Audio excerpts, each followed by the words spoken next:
This is Gears of War Judgment. We're here on Xbox Series X, where the game is now FPS boosted.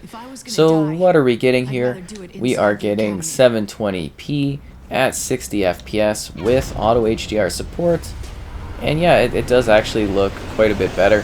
But the main key here is the increased fluidity that makes this game look absolutely smooth. And her ponytail has never flowed so well. So yeah, this is the spin-off entry in the Gears of War franchise. This one was a little bit different. It went for more of a streamlined control scheme that was a little bit weird for fans of the series. But I actually thought this was a pretty good game in terms of its story and the content that was present here. So we'll show off the multiplayer later, but we're starting with, a bit of the campaign as we talk about what this game is and what it provides. So yeah, kind of a cool release. Definitely a little bit unique. I went into a very bad spot here. That was a bad idea. Revive me, guys. So this story largely follows, I guess we could literally just like run up here, little teams here. This story largely follows Baird and Coltrane as they battle against the Locust in the earlier days of the war. This is a prequel entry in the series. And they're also joined by two other characters. We've got Paddock, and we've got, I think it's Sophia here. And yeah, you're basically this squad that's in this sort of trial leading up to a big event in the war against the Locust. And I thought it was a very interesting entry because, again, it tries to do something distinctly different with the franchise in terms of its narrative, the characters, and the streamlined process of how you fight folks. And I think that was a big issue for some, was that actually like the control scheme is quite dumbed down, you might say, in regard to comparison to the other games. So that was definitely a standout element. Now that being said, I think there's actually like a pretty solid story in here, and it's got some fun different mode options. It's got co-op, so you can play with a group. It's got kind of an arcade option for more like casual type multiplayer play as well. I think I'm supposed to use the turret to go take that thing out. Anyways, it's a pretty cool entry. I think story-wise it's actually decent. If you like Baird, you like Coltrane, I think you might find this one to actually be a pretty fun time, offering some dynamic and distinct gameplay for you to enjoy. Why do I keep going that way? Super weird. But yeah, you get to see these characters in kind of a new light as they battle against the various enemies that are the Locusts that have taken these key locations. Now, the biggest detail here, and actually, visually, I've always thought this game looked really good, and I think, with a resolution boost, they could get this game looking really, really good. Because I always thought, like, architecture-wise, it's a lot less destroyed than other entries in the Gears franchise is, which to me kind of makes this a little bit more standout, from an aesthetic standpoint. But, it just looked a lot sharper, because it's pretty jagged right now. But the big thing is, with this improved frame rate, the game actually is just really smooth, and it actually kind of looks a lot better just by having that, because you've got this level of just smooth fluidity as you move through the world. In the past, when Gears games run at a lower frame rate, they feel quite, I don't know, like sort of like chunky almost. They feel like they've got like a really slow sort of movement to them. But yet when you remove that, the game just feels really, really smooth and fluid, and your movement throughout the environment is just a lot better. So I actually really appreciate seeing that in this one, because it does, actually look better just due to that improvement to a small element of the overall game. There's that sharpness element that does look a little bit jagged. I can't believe I keep getting down like this. I think I'd die if I get down again or something like that, but anyways, we're showing off this segment of the game because I think it's a pretty cool spot. It's one I kind of use as my default go-to when I'm showing this off, just because it gives you a little bit of scale, gives you a little bit of story, and then, like I said, we'll show off a bit of the multiplayer as well later on. So this game had numerous changes and tweaks to the overall experience. Again, like the movement system to me is the biggest part of things. Is this going to be that door thing again where we're like, what are we doing with the door? Anyways, let's go grab some ammo and stuff. Hopefully this works in a sec here. You're supposed to be able to just kind of get in there. We'll grab the frags and that. A little bit helpful for the next fighting segment. What are we dealing with here, guys?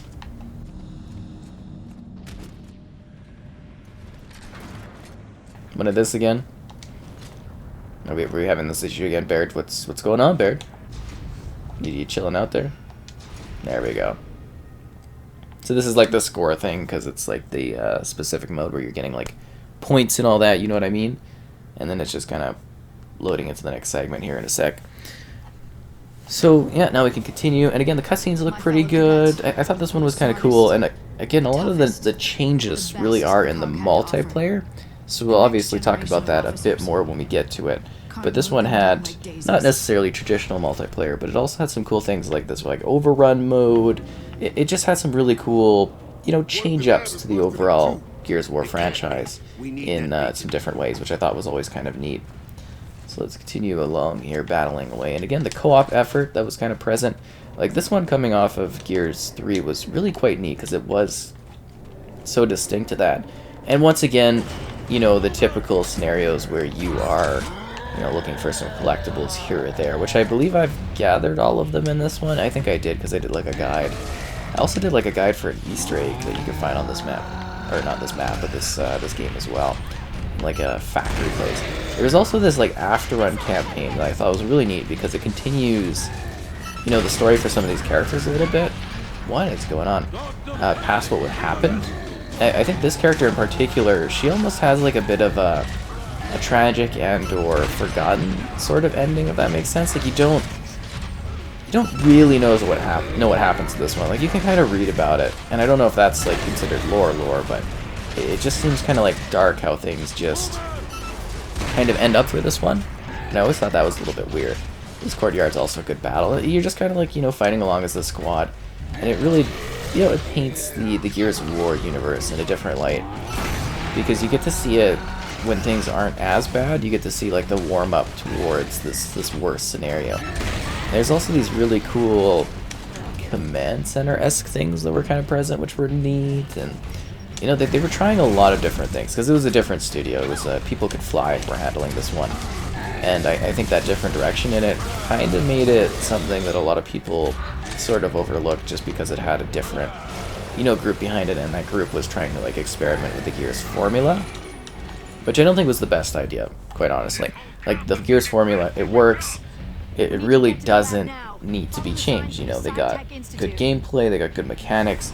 They just need to offer, you know, newer things to expand the core concept, and I think that was the biggest thing where this one kind of went a little astray, was doing, you know, changing the core mechanics to make this series good instead of improving upon them. Angering some, because you're going to come into this, you know, you play the other Gears games, you come to this one and you're like, the controls are like way different, what's going on here? But at the same time, you know, some of the changes to the game I actually think are kind of good or kind of neat, and yeah, it was just kind of a fun game, and it did really become one of the later, you know, offerings of the Gears franchise on this platform. But again, being something, yeah, I kind of enjoyed. I think, again, story-wise, if you are liking, you know, Bear, do you like Cool Train, I think you'll find this one to be a really neat offering. These things are annoying. I think I'm supposed to chainsaw this one before problems come up. Yep, that's how you deal with these guys. Oh, and once again, the ribbon system's back, where you're getting that kind of thing. You know, very, very typical setup in that regard. But I think it's something you can have fun with. You can find another story within the Gears franchise if you're like, oh, you know, I want to see more characters, I want to see more tales. This one's good for that, and I actually do wish that they would, you know, continue doing these smaller stories to give us different glimpses into the lives of different characters in Gears of War, because I think, you know, it is a rich universe that can offer quite a bit if they continue to build upon it, because there's lots of different soldiers in different places dealing with, you know, different conflicts within the overall universe against the Locust, because it very much is like a global situation where these things from below are causing problems up above. Oh, jeez. Anyways, I don't know. It's kind of a different glimpse of things. It could be fun, it could be engaging, story-wise it could be a little bit different. You're either going to find it unique, or you're going to be like, eh, whatever. And I think with that, we're actually getting close to switching over and showing off the multiplayer. I can't believe how many times I've gone down. There are different difficulties too, and like I said, it's very co-op focused. Like, this is meant to be played in a team scenario, so I think that can make a big difference in your situation as well as playing this with buddies. But, you know, playing it by yourself like I'm doing isn't really the biggest deal out there as well. This thing is really kind of annoying, but yeah, let's switch over to the multiplayer. So this is the multiplayer portion of the experience, and where they really were doing a lot of their experimenting with the game. So having the higher frame rate here is just really quite fantastic for the multiplayer. It feels so much more intense. You get to kind of line up those shots and just get to that action a lot better. Now this also makes the jaggedness, I think, appear a little bit more because you're moving around these maps like a lot more quickly, and I don't know, they just seem more jagged in comparison to, say, the campaign, where it's a little bit smoother to me. Anyways, so the multiplayer here is really quite cool because there's different things going on. Now, I didn't like that this did a whole red versus blue thing. You know, in the past, it was like the cog versus the Locust. So basically, they switched it up so it was like cog on cog. And I thought that was weird. It really was. But they were trying new modes. Like, this is like domination. There's like different types of variations on the other modes as well. But, you know, they were trying new things, which I thought was neat. And then there's these other fun modes. Like, I love Overrun, and I think we'll show off a bit of that towards the end, too. But Overrun is a mode where one team is playing as the cog, and the other team is playing as, like, the Locust. So, you know, the cog team is trying to, like, basically stop the Locust threat from pushing towards them. And I always thought that was really cool, and it's sort of, like, round-based. And that's really neat. And then there's this other mode called Survival, where you're playing as, like, you know, the group trying to survive against waves of the Locust coming in after you. And I also really like that one, because it's kind of like a twist play on, you know, basically the Overrun mode. But I always thought that was, like, a really neat variation on Gears, was this new type of change-up. Because you could play, you know, depending on your side, you could play as... Can I grab this from up here? You can play as basically the bad guys, which is fun, and also build on, like, Beast Mode from Gears of War 3. This gun tears people up. But yeah, I really liked what they were trying with some of the modes in this one, and I wish they would actually bring back Overrun, because I thought that was really cool. And they have a wild selection of different weapons, there's different gun skins and stuff that are present. Sleeker sort of like visual style for the different characters too, and if we could get this running at a high resolution, these characters would look, you know, hyper sleek. It would be really, really cool to see that, actually, because I think the visual aesthetic in this one is also very different from other Gears games. It's a lot smoother, it's a lot cleaner.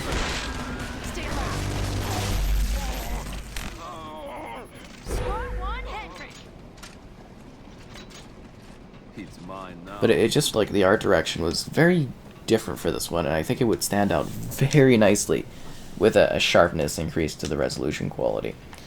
But yeah, that's kind of really the gist of the big multiplayer changes here, is they were trying different things. And I don't know if those different things have really carried on for future Gears titles, but they tried different stuff, which is cool, and I don't mind that. I think the core gameplay, if they would have kept it more traditional control scheme, because I always thought the control scheme in, you know, the regular Gears of War entries is really good. It works well. It's technical and tactical, but yet at the same time, it's sort of smooth and it makes sense for what the game is. And this one just felt way too dumbed down, if that kind of makes sense. Like quick switch tap button moves to kind of adjust weapons and that. And even then, I think you could see while we were playing the campaign there that I was almost having some weird, like, trying to come up with, like, what exactly I was doing to switch the weapons compared to, you know, I was doing the moves I would do in other Gears games to switch weapons like I do in those ones. And it just kind of, like, takes a second for you to get used to. I think long term, it's, you know, it's pretty easy to get adjusted. But when you're jumping back in between Gears games, this one can definitely feel very weird because of that decisional choice. And I always thought that was a very strange move to change the control scheme. But other than that, I like what they're doing here. And I do want to be clear, though, when I was saying, like, the cel-shaded visual thing, like, that's kind of like a character type skin, but even the environment itself really does have, like, a different, you know, sort of look to it, is what I was trying to say. Like, visually, I don't think it's quite as gritty. This is more of a, I want to say, earlier days war type of aesthetic, which makes it a little bit more hopeful and less gloomy. I mean, even for Gears 3, they were starting to embrace a wider color palette and whatnot for vibrancy. But this one really kind of leaned into that even further, and I thought that was always kind of cool, just the different types of environments you get, because it's not all messed up.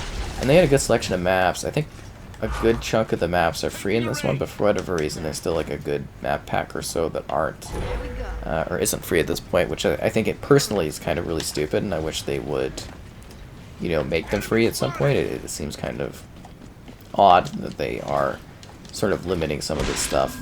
Because I mean, it's not like they're making money off of these packs, and I mean all the other Gears of War games, the multiplayer stuff is, you know, entirely free in this one. So it's a little like, come on, you know, just make it open and available for people when they do want to revisit this one to actually be able to, and not be like, you know, restricted gameplay wise is the biggest thing, because it does kind of cut off players from enjoying all of the content. I just want to get some of the last achievements too, you know, it's, yeah, that's exactly it. I just want to get my last achievements on it, and it's like, ugh.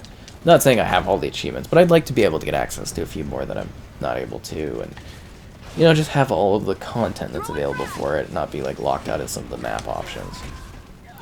And they also tried different stuff with the maps, but I do believe that there are some, like, you know, crossovers with past maps in this one. But there was also, because you can move around a little bit more, the maps have a bit of verticality to them sometimes. Like the Gears of War franchise maps are very much flat-footed. You can sometimes climb up, you can sometimes go down. Whereas this one, you could like jump off of places to other parts of the maps. There's like a gondola level, which I think was quite cool, where you're basically kind of being able to like halt after big things. Ooh, I almost have 1,000 Nasher kills in this one. I'm surprised I don't have more, but I also, at the same time, I don't think I played, you know, a huge amount of this compared to the other Gears games. Like, if you don't know, like Gears of War, I invest like a lot of time playing the Gears franchise because I absolutely love it. I think it's a great series. And this one just didn't quite get the attention as much, but I do remember spending, you know, so much time doing... Oh, now I'm level 2 with the stars, nice. But I do remember spending so much time playing, like, Overrun with pals. Like, we would get together and do, like, a squad thing of Overrun. And I always thought that was entertaining. Which reminds me that I did say I was going to switch over and do some Overrun. So let's switch over and do some Overrun. So this is the Overrun mode of the game, where we are now playing as the Locusts, and we're competing against another team that are the COG. And as you can see, we've actually got some real players kind of going at it in this one, which is kind of cool. Really revisiting it because now it runs at a much smoother frame rate. Seriously, like, you know, I haven't been really focusing on it like super high, but the frame rate in this is just like such a colossal upgrade over, you know, the regular play of the game. Like, it feels smooth. It doesn't feel really, like, movement wise in the past it felt kind of like almost awkward, but now it just feels proper. It feels like the other Gears a lot more. It's really hard to describe how much of an upgrade these older Gears games have gotten with this FPS boosted, but it feels just excellent being able to move around the world and not have it like feel really like shaky and sort of off. Like, the camera always felt like it was excessive almost, but now it's just sort of a smooth, nice kind of chunky walk, and it feels like the modern Gears entries, which I think is the biggest thing here. I am really having a trouble getting in here. I'm gonna have to start focusing on taking out these turrets. Usually you have like a mix of characters with different things, doing different like activities, like you said, in the wretches and whatnot. I think it's kind of neat actually to have the dynamics of people playing this again. And to me, that is just like the coolest thing. That there's a good excuse for other people to be playing this. And I think it's like a little, oh wow, double kill there.